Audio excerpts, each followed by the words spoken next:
Hello, and welcome to another episode of Purfect Pairings. My name is Gayanne, she, her. And my name's Nicole, and my pronouns are she and her.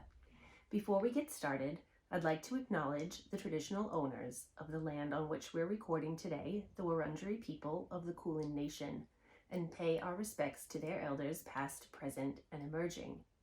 We would also like to acknowledge the often fraught relationship between Indigenous land rights and the Australian farming industry. And lastly, we'd like to acknowledge the contribution of Aboriginal and Torres Strait Islanders people to the fibre arts community over the millennia. We have a very fun episode for you today, folks. We have brought our lovely friend who we have talked about bringing in a number of times. I know. Tess from Fluff and Nonsense. But before we move on to Tess, we're just going to cover off a little bit of housekeeping. Please, after you've watched the episode, if you enjoyed it, please consider subscribing to our channel because it does help us to grow our audience and show up in those nasty internet algorithms as well. You can also help with that by giving the video a thumbs up, as well as leaving a comment. We love comments. We read all of them. We respond to all of them. Yes. All right. Oh, and you can follow us on Instagram as well. And just a reminder that there is still time to join our Santa Sweater Cal. So our knit along, making one of the sweaters from Susanna Cartinen. That is running until the 30th of November. So there's still truckloads of time. And we would love to have you join us. Please do. We have some fantastic prizes. Yeah. All right, I think it might be time to make some room for Tess on the couch. I'm gonna scooch over and we'll bring her in. Beautiful. Well, here we are with Tess from Fluff and Nonsense. So we are so delighted to finally have you in front of the camera because we've been talking about it for ages. We keep talking about Fluff and Nonsense and getting Tess on the show. So yeah, it's been a while. So I have to ask first up, where did the name Fluff and Nonsense come from? So when I was brainstorming ideas, I've always been a very big Crowded House fan. Grew up listening to it. Stole Mum's Best Of CD many times for the car, and one of my favourite songs is Stuff and Nonsense.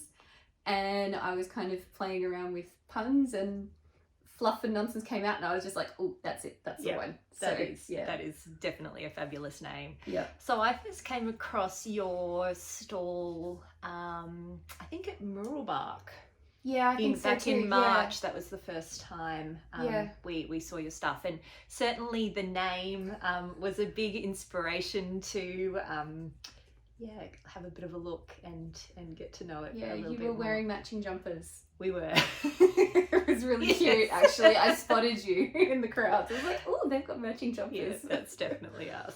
Yeah. So you are quite new to yarn dyeing, and you come from a science background, right? So you were a research assistant working for a pharmaceutical company. Yeah. Biology background, I think. Yeah, so I have been knitting and crocheting for more than a decade now, and for years I was just like, one day I want to open a yarn shop and have my own stuff and just have a nice little fluffy space. And then I saw that another dyer was having a sale on their undyed yarn. It was Melbourne City Dye Works, so I bought 5 kilos of yarn and thought, stuff it, let's give it a go and see how we go with having our own dyeing. And so Chloe, my friend from Woolen Works, she taught me the basics of how to dye, and then I went away and did a lot of reading and a lot of YouTube video research, and like sometimes you just have to get in there and do it to kind of understand it. So I have several notebooks full of actual notes and like dye stains and stuff from when I was first screwing around with it, and I just realized I probably shouldn't have said screwing around. Sorry about That's that. all right. You're allowed to swear. I think we've largely got an adult audience. Oh, well, that's good.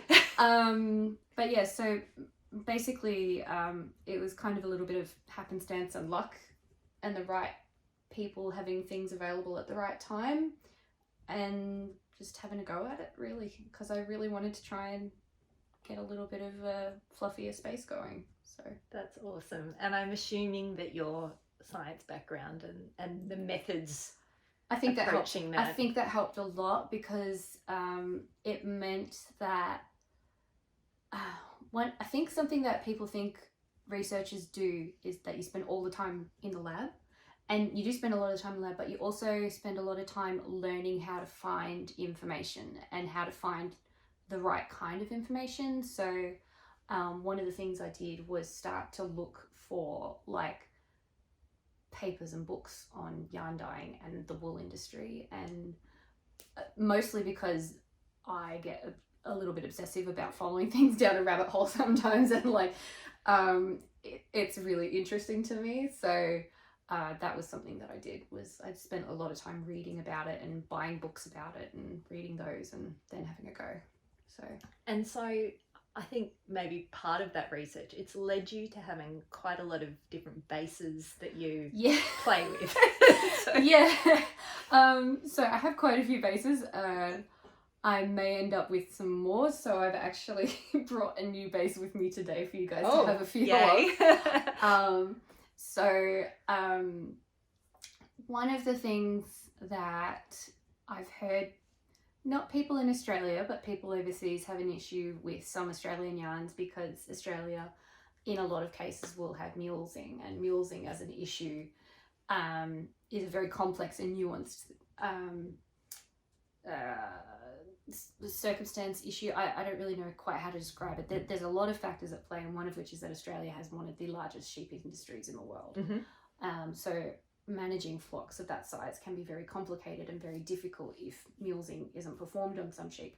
But it is really important to some buyers to have mulesed free yarn. So one of the things that I'm trying at the moment is a new base from Great Southern Yarns.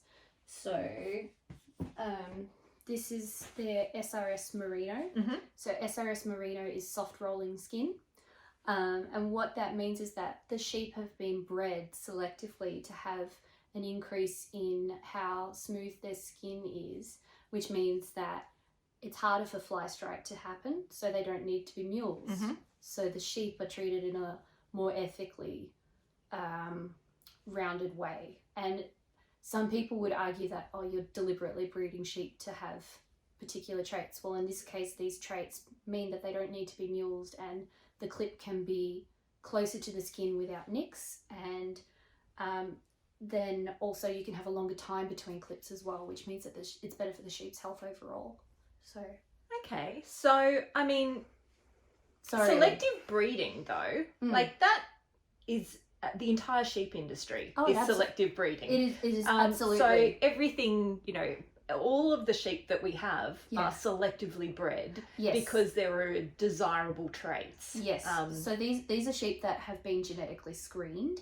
So it's not the same as genetically modified, it's genetically screened. So what that means is, like, if you were, for example, two people trying to have a baby and you know that one of you is a carrier for a gene, then one thing that happens is something called genetic screening, where they'll take a little bit of blood and they'll have a look at your chromosomes and your genes to see if you've got a particular trait that you don't want to pass on. The same thing happens in the dairy industry, in the cattle industry, in the sheep industry, in chickens, pedigree dog breeding as well. Dog breeding, cat breeding. It happens in pretty much every domesticated animal industry in the world.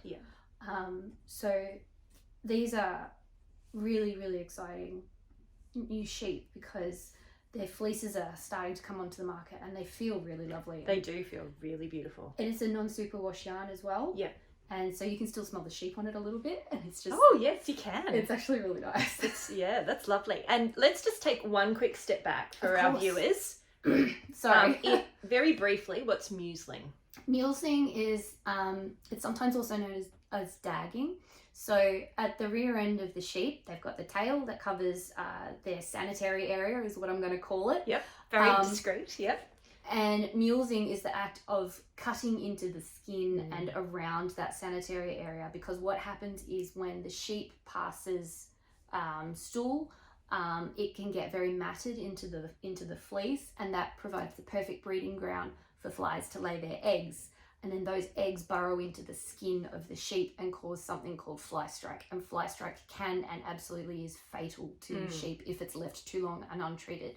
Yep. And given the scale of some of these flocks in Australia, it's easier for farmers to mulese their sheep preventatively than it is for them to go out and check every single sheep every single day. So it's a really challenging issue. It's a really challenging issue. It's done to try and protect the health of the sheep, but at the same time, it's painful. It is painful because a lot, I don't know the exact numbers, but a lot of mulesing will occur without anaesthetic. So obviously there's the pain issue for the sheep, and then there's the rate of potential infection post mulesing. I'm not an expert. I'm not a farmer. I'm not a sheep farmer. This is just what I've found in my research. But also I grew up in a dairy area, so like cattle are routinely banded to become steers because not everybody needs a bull. So I mean, the reality is about farming and agriculture or anything is that there is unfortunately an element of cruelty that is also, but it's a damned if you do and damned if you don't scenario in many circumstances. Yeah, it is. So. And it's one of those situations where it's an uncomfortable topic for a lot of people because it kind of forces you to realize your own interactions with that aspect of your society and your world. And so like I was a vegetarian for a really long time because I grew up, as I said, in a dairy area, but we also had steers and we would have like 3 or 4 of them at a time just because my parents had a little hobby farm. And they would grow them up for a year or 2 and then send them to the abattoir and then bring them back and fill the freezer with meat. And I really struggled with that because we would have them from when they were like just over a year old. And so like they were kind of like pets almost for a long time. But I think it's helped me as an adult because I'm very conscious of how I prepare meat and stuff like that in my diet because I don't want to waste it because, you know, an animal's died for that. Luckily for us, animals don't need to die for yarn production. Sheep, whether they are selectively bred for it or not, do produce wool, and that wool does shed if it's not shorn. Well, and it's not kind to the sheep not to shear them either. Exactly. Most domestic sheep require shearing because otherwise they become overgrown and then they struggle. So, Well, it's great to know that there are loads now really and I mean certainly some of the smaller producers that we've interviewed. So we recently interviewed Renelle from Cloverleaf Corriedale. She does a great job. Certainly with some of those smaller producers, we did talk to her a bit about fly strike, I think off camera. But she's in a position because her flocks are quite small where she can really monitor. So there's a lot of people working very hard on making sure that the sheep are having beautiful lives. So this comes from one of the flocks from Great Southern Yarns, which has recently been bought by Alicia from Grumpy Ginger. Oh, wonderful. So Grumpy Ginger now owns Great Southern Yarns and the flocks with it. So she's doing really great work, and I'm looking forward to trying her other bases because they're really nice. They're really nice. All right, there's lots of beautiful squishy things here. Let's start talking about some of your colours and bases and how you like to dye. And that was very Stephen West. I know. I've been watching a lot of Stephen West lately. I'm every year. So Geo Gradient shawl. Yeah, we're filming this just as the Stephen West MCAL Geo Gradient has been announced. And every year I try and recruit as many people as possible from my life, people who maybe even haven't knitted before, to join in the MCAL. So I've been like busy sending videos of everything to people at work. So you might get a little bit of All right, let's talk yarn. Yes, let's talk yarn. Okay, what do you want to know? Well, let's start talking about some of the bases that you're using. So we talked a little bit about the SRS just before, but what else do you like to dye? So I tend to have an offering of either merino based yarns or Blueface Leicester based yarns. So reason being is that some people absolutely prefer merino and don't want anything else. So to that end, I've got a Falklands merino. So this is merino that's sourced from the Falkland Islands. Then I've got Yaruga Plains merino, which is a non-superwash from just outside of Bendigo. And it is incredibly soft. It's perfect for colour work as well.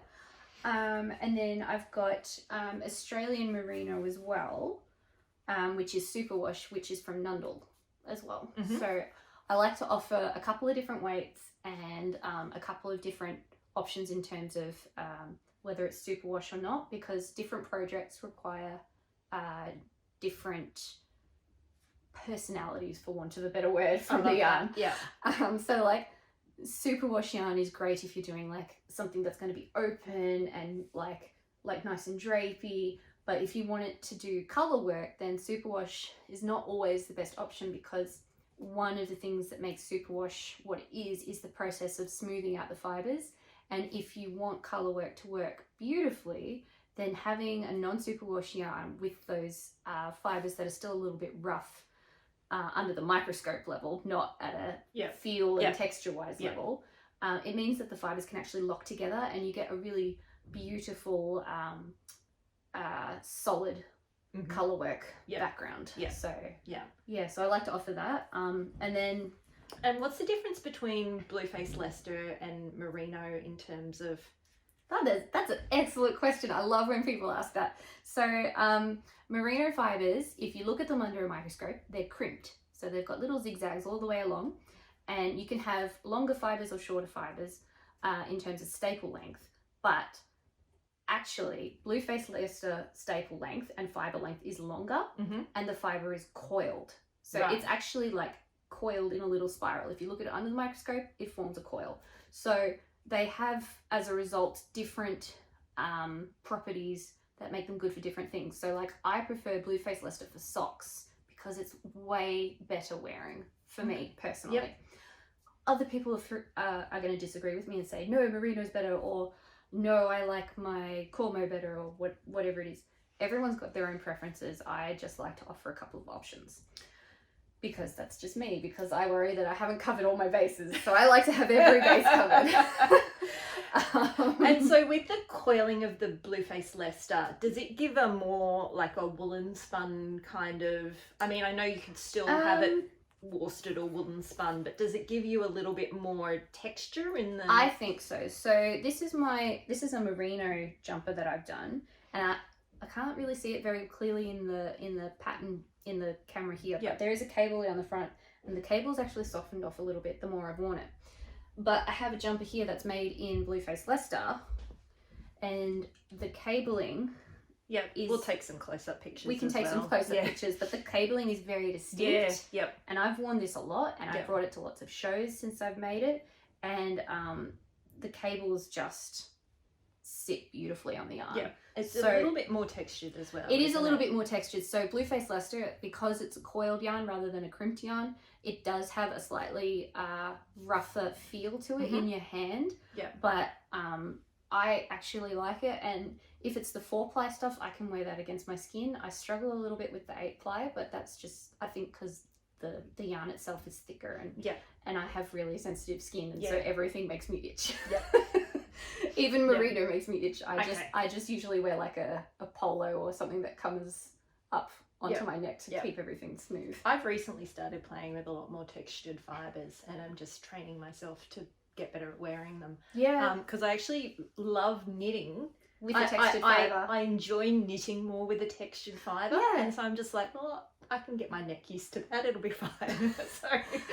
The one that I've tried I've tried to pick up Icelandic yarn a couple of times, and I can't pick it up. I pick it up and I just drop it straight away, and my brain's just like, nope, don't like that. That might be too far. So it's a bit too rustic for me. Let's talk about some of the colours that you've got here and how you. I'm just throwing everything around. Sorry. That's fine. That's what we do here.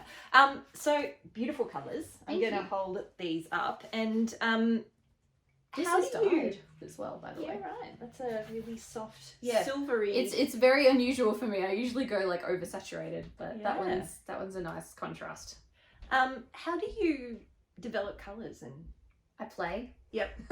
I literally so I started with a 6-pack of colours, a sample pack of landscape dyes, and I just had to play around with those, and I was writing down the ratios of like how many teaspoons per 100 grams of yarn. And that's basically my rule for yarn now as well, is basically teaspoons measurements per 100 grams of yarn. Yeah. So I like to do a couple of different things. So if it's a new base and I'm trying the new base out to see how it takes the dye, then what I do is I go to one of my core colorways. So I'll go to like Channel Depths or Heartfelt. So this one's Channel Depths here. Yep. Or I'll use Vincent Sunflowers because they're nice. They're actually really strong colors. So like that's a really good indicator for me for how they're going to take the dye as well. So this Channel Depths here is actually quite a bit more muted compared to how it looks when it's sorry, I was looking to see if I had something made with it. There is such a big box of lovely squishy things. It's a bit ridiculous actually. Actually my sock, I'm just going to be weird and take my sock off. So my sock is made with Channel Depths as well, and if you hold this up next to it, you can see that it has actually taken up differently in the non-superwash yarn compared to the superwash yarn. So I like to compare how things behave because that then informs what other colours I'll work with that base. Yeah. Because sometimes if it's going to be really dull and muted, I don't necessarily want that or enjoy it. Yeah. This year, one of the things I've been doing is exploring a sock club. So every other month I have picked a painting by Monet and then used that painting as inspiration for a colourway. And the colourway is only available for that month for that painting. Next year I'll be moving to a subscription service for that. And I'll be doing colourways every month just for those sock clubs. Still Monet, or maybe branching out to I think I'm going to stick with Monet. Okay. He's got so many beautiful paintings, and like this year I'll only have done 6 of them, and he painted like hundreds and hundreds of paintings over the course of his lifetime, and they changed so much. So like that's was Monet the one that had eye surgery or something? He was, and he was really resistant to it for a very long time because he didn't know how it was going to work because back then, oh gosh, I wouldn't let anyone cut into my eye back then. So he had cataracts. So he you can actually see it in his paintings. The shift from like blues and greens actually shift towards the yellows and the pinks because the cataracts themselves were distorting his color perception. And the really interesting thing is that the company that made his glasses for after his cataract surgery still exists today, and they do microscope lenses. Oh wow. Yeah. There you go. Zeiss. Wow. Yeah. There you It's go. really cool. We had a fun day at the National Wool Museum in Geelong a few months ago, and certainly as we were walking around, Tess kept taking photos of some of the images or paintings that were there because the colour palettes were so beautiful. So some of those might, maybe one day pop up in a special release. So whenever like a store contacts me and asks about colours, I have like a set list of colours that are available across any of my bases. So that's about 35 of them at the moment. Wow. Okay. That's a lot. Yeah, it's gotten a little bit nuts. But then like part of the fun of the sock club is that I can do a colorway and explore it and then retire it straight away. So I've done a few fade sets as well. Those have been really well received, and then I don't know, maybe at the end of the year I might retire those and start a new set of fades. So if you watched our episode, and we'll link it in the show notes, on when we went to Bendigo or the Australian Sheep and Wool Show, I bought a few of Tess's fade kits from there. And pop back and have a look at that because we show a bit of Tess's yarn in that episode. So it's just fun. I had this much fun at a job in a very long time. And don't get me wrong, I loved working in the laboratory. I loved doing the hands-on stuff. And I think that's partly why I like doing the yarn dyeing. It's because there's a lot of hands-on stuff that I have to do. And it's quite a methodical process. And there is a lot of science to it. Like, it's very creative. Yeah. But there are things that you need to follow. There are like, I have protocols written out. Of course you do. I've written standard operating procedures for my yarn dyeing because it's just easier for me, because then I can just go flick, flick, flick. Okay, I want to make this one. Okay, I need to do this, this, this. Yeah. And I need to have the water at this temperature, and I need to make sure I have this much vinegar. And yeah. It's just it's what works for me. Everybody dyes differently. But it also does mean that there's a lovely consistency to your dyeing as well, I assume. Yes. Yep. And also no. Okay. So one of the things that I really love about dyeing is that you can have the exact same dye recipe and it will turn out completely differently on every single yarn base. Yep. And that's partly to do with whether the yarn is superwashed or not. Yep. To do with the ply, Yep. to do with the length of the yarn in the skein. So like a lace weight will almost always, for my stuff, be a lot lighter because I buy 800 meter skeins. Yep. Whereas if you buy a 400 meter sock skein, the colour is going to be concentrated across much shorter. Yeah, you've got a different surface area. A different surface area, so the colour takes up differently. So there's all these different factors that come into play, but what it means is that within each base, the colourway is generally very consistent. Yeah. So save, when there's dye lot differences for the actual dyes, but that happens. That's kind of one of the things that's out of my control. That's indie dyeing, though, right? You accept a level of individuality, of out of controlness, chaos. Embrace the chaos has been my motto for the last few years, actually. Yeah, embrace the chaos. You knit and crochet. Yep. Do you do one more than the other, or? I tend to knit more than I crochet. I do both, and I do both quite a lot, but it also depends a little bit on how I'm feeling. I usually have at least one or more projects of each going, partly because my wrist clicks. Oh. And if I'm crocheting for a long time, it starts to click and gets painful. Yeah. So I switch over to knitting until it goes away. And then when I'm bored with knitting, I switch back over to crochet. Occupational health and safety at its best. Yeah, I'm doing I'm doing all the ergonomic work. I need to make sure that that I've got the capacity to switch over and take care of my hands. So we have a big pile of projects here. A very big pile. Let's go through. Let's talk about the projects. We're going to be talking about some of your favourite designers in here. Yep. Get ready, folks. Okay. So I'm going to pop them on because they're really, really cute. These are the Open Hearted Mitts by Prue Raymond. Oh, look, they're so cute. So I make kits with these because Prue does a really great job with her patterns. This pattern pretty much came about, she was telling me, because another person kind of bet her that she couldn't teach colour work in the round in a 3-hour class, and she said, watch me, and proceeded to create these, which are fabulous, and I love them. So I make kits for these using the Uruga Plains wool, which I hand dye. So these kits can be found actually in the Australian Wool Museum, which is in Geelong, which is really cool because it's an Australian designer, a local producer, and a local dyer, and we're all women, which is just fantastic to me on so many levels because we've all just kind of made this little one-off project that it just seems to keep going, and it's really nice. So awesome. So yeah, I really like Prue's designs, and she's worked on this motif a little bit, so she's got a couple of other patterns coming out for testing soon. So I'm kind of debating with myself whether I can find the time to apply for them, but at the same time my brain's going, no, you have markets, you have advents, you have to go interstate, you cannot do this. So I'm trying to be logical, and my illogical side does not really like that.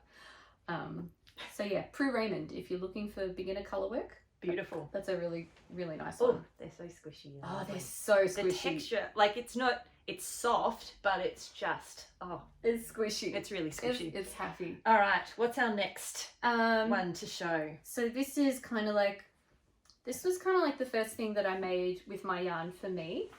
Oh, that's beautiful. So this is the Limelight Shawl by Anna Johanna. We'll get some close-ups. Okay, that's good, because otherwise I'm just going to shove it at the camera and be like, look at this. So I'll take that from, this is the Limelight Shawl. And I used the Heartfelt and the Channel Depth colorway. Beautiful.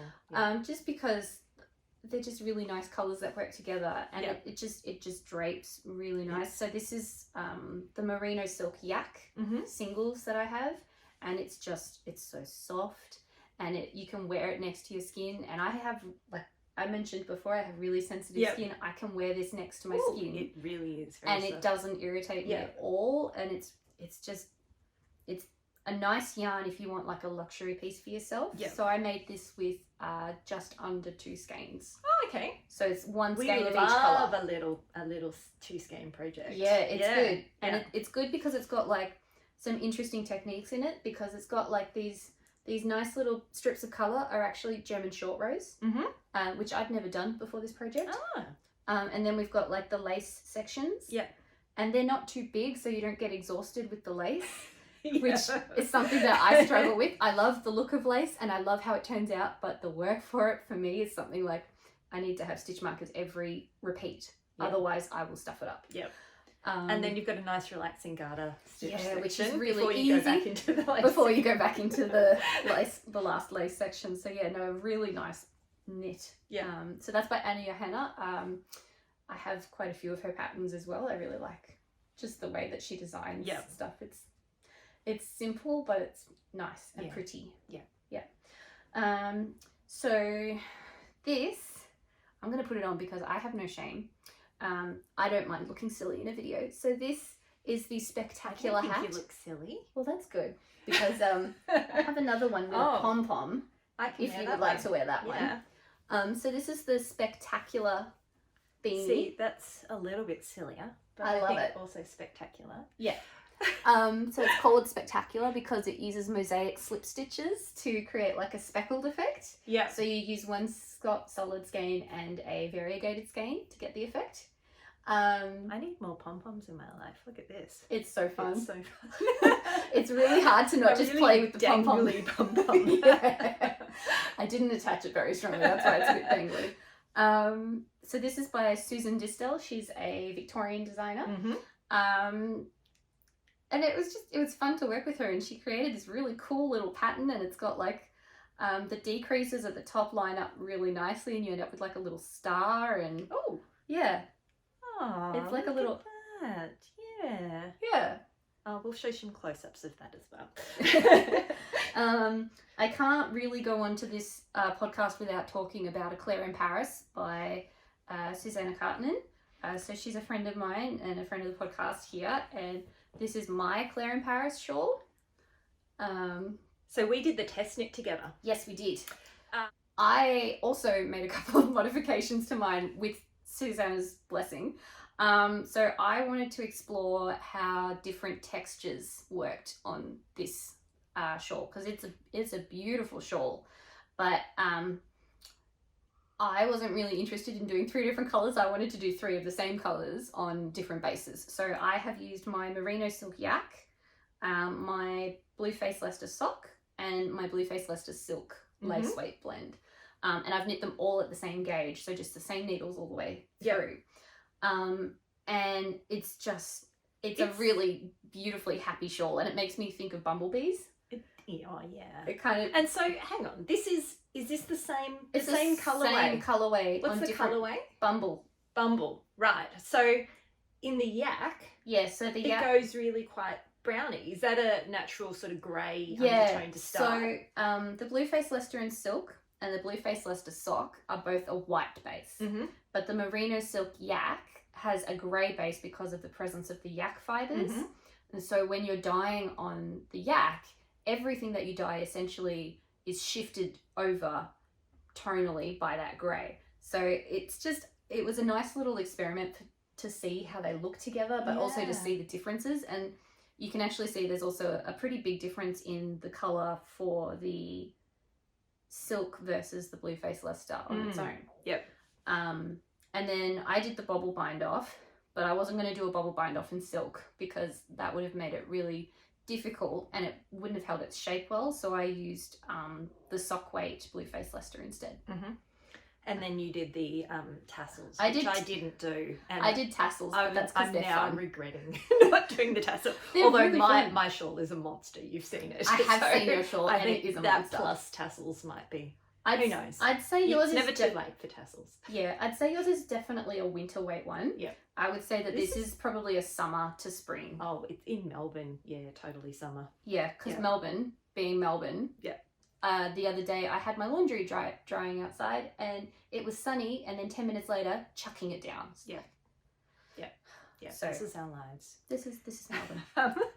For any overseas viewers who live in London or you know somewhere where it does actually seriously rain, just ignore us. Yeah. Yeah. We're just complaining because that's what we do about the weather here. That's our pastime, our state-based pastime. Yeah.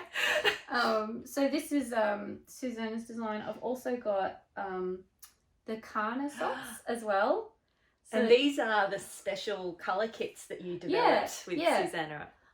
So it was just a really lucky little happenstance. She made the socks while using my yarn while she was on a flight home to visit family, and then decided to write it up. And I was like, hey, I can design kits for you, and kind of just nudged my way into a collaboration. And yeah, they're really happy socks, and They're beautiful. they fit well and they're squishy. And Sus likes her socks a little bit tighter than I do, so these are blocked to her specifications. Okay. Mine are blocked to my my feet. I have very big feet. I'm 5'6" like 165 centimeters, but I have really big feet. So like I don't like super tight socks because they don't feel comfortable. Yeah. So mine are a bit looser.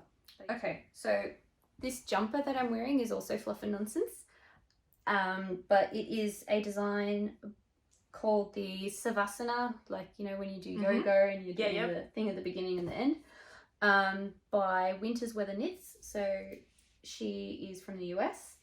I did a test for her late last year, and that was this, and it's beautiful. And what's the colourway? This one's burnished. It was one of my very first burnished colorways, and it's in the merino base. The very first merino base that I had, actually, the one from Melbourne City Dye Works. Oh, there you go. And it's got this nice little detail down the side. So it's got I'm just gonna you can't see it on the video. We'll take some close-up photos. It's got like a slip stitch pattern down the side, and what that does is it provides a little bit of structure because it's a raglan top-down sweater. And so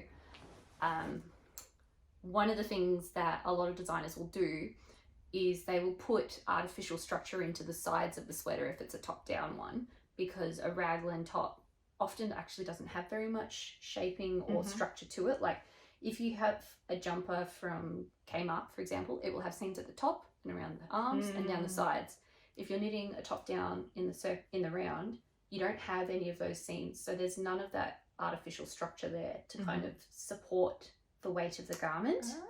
So by putting the slip stitches down the side, you're providing a artificial support down the side of the jumper. I did not know that, but there you go. So a similar thing actually happens in this jumper. So this one is called the Ivy Lines Raglan. One of the ways that, so this was designed by Busy Bee Knits. She's done a really lovely job. She took a bit of time off between designing this and her next few patterns. But one of the ways that she's gotten around the issue of structure, even though this is in the round, there are cables running down for the eyelets on the shoulder work. And then there's the cable running all the way down the side as well. So you're provided with that artificial structure. And it looks so pretty. And this jumper was really trippy to knit because you knit it inside out. Oh, so that you don't have to... So that you're not purling hundreds of stitches. But what that means is that you're knitting all of your cables from the wrong side. Oh, wow. So, yeah. Terrifying. A little bit to get started. But then once you're into it, it actually makes a lot of sense. And it's doable. My cheat, which isn't really a cheat, is I use lifelines religiously. So whenever there's cabling or lace or anything like that, about every 5 to 10 rows, I will just thread a line of contrasting yarn through so that I can keep an eye on where I'm up to. Yeah. And then if I make a mistake, I can just rip back to that line and Yeah. I can just keep going. Okay. Good tip. Good tip. That is what I do. I'm currently spending a lot of time unpicking my EXP sweater row by row because I stopped paying attention and make a mistake, and then I mean, we've all done that. I'd be lying if I said that I hadn't done that. I have had to knit 3 sleeves for a jumper because I knit one in one gauge and then picked the other one up but used the wrong size needle. So it went from being like nice and fitted on one side to being like a big gigantic lace Edwardian thing. Oh dear. So, you know, we've all done it. So there's that. So then coming back to Australia, this is a quintet shawl. Oh. So this is by Amber.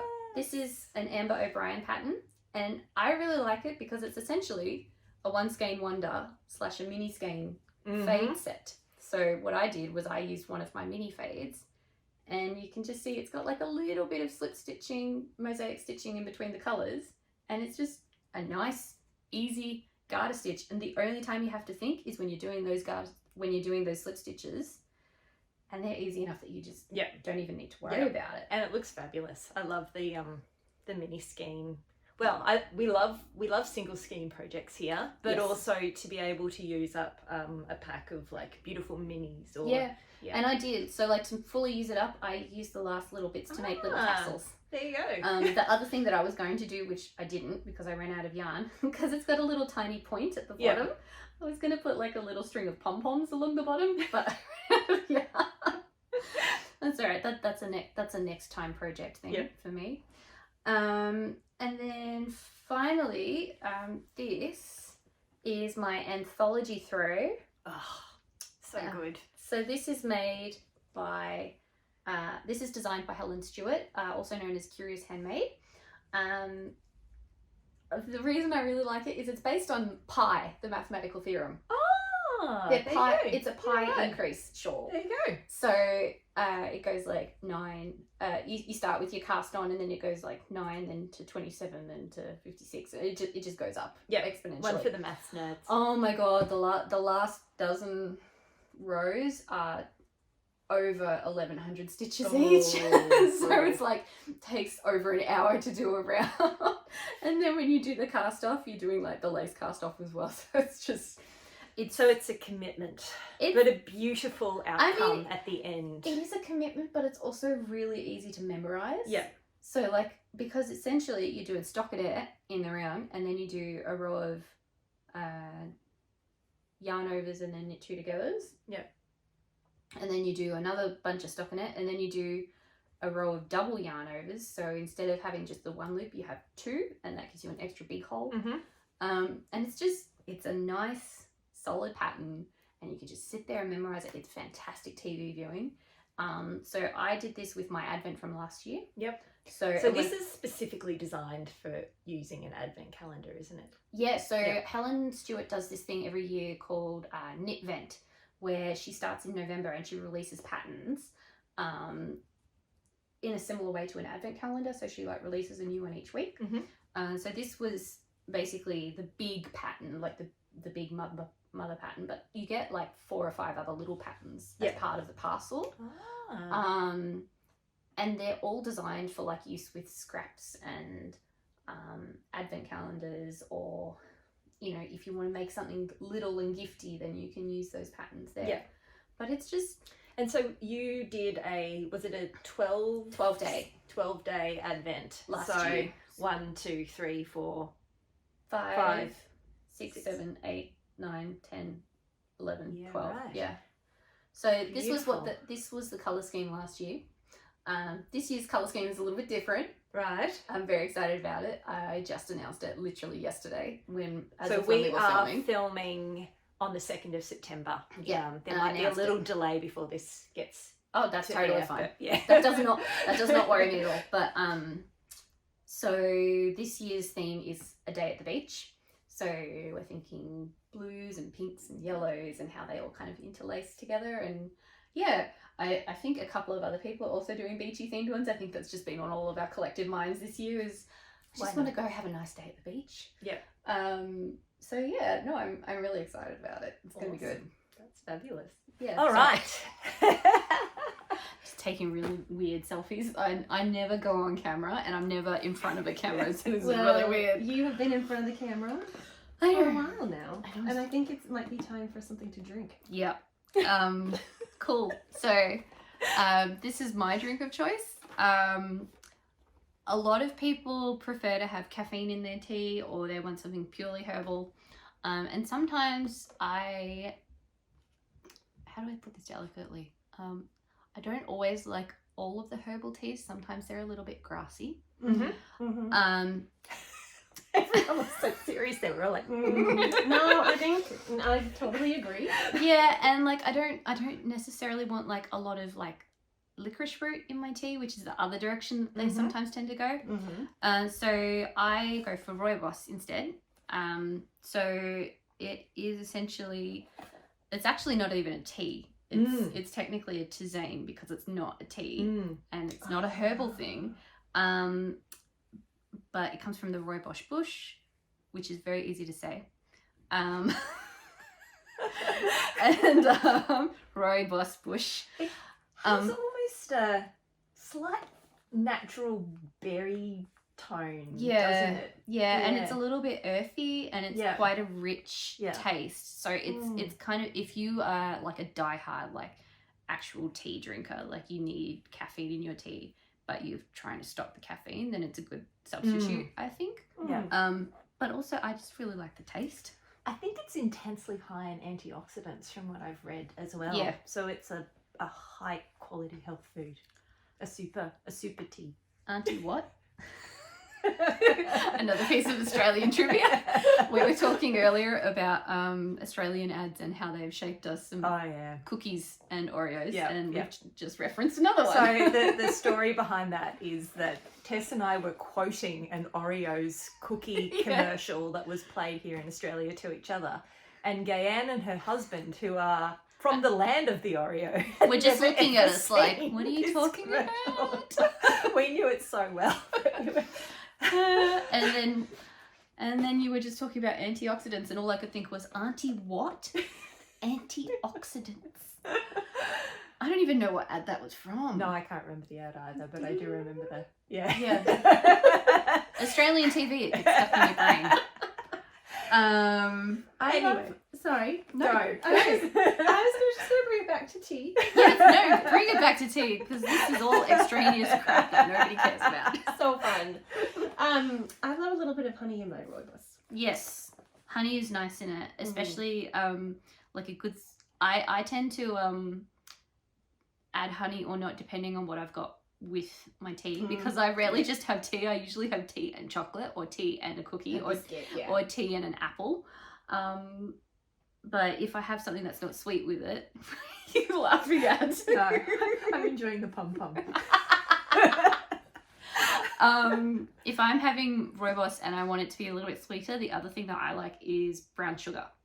Just a little bit, because it's got that nice kind of caramelized sweetness to it. That would be delicious. Yeah, it's really good.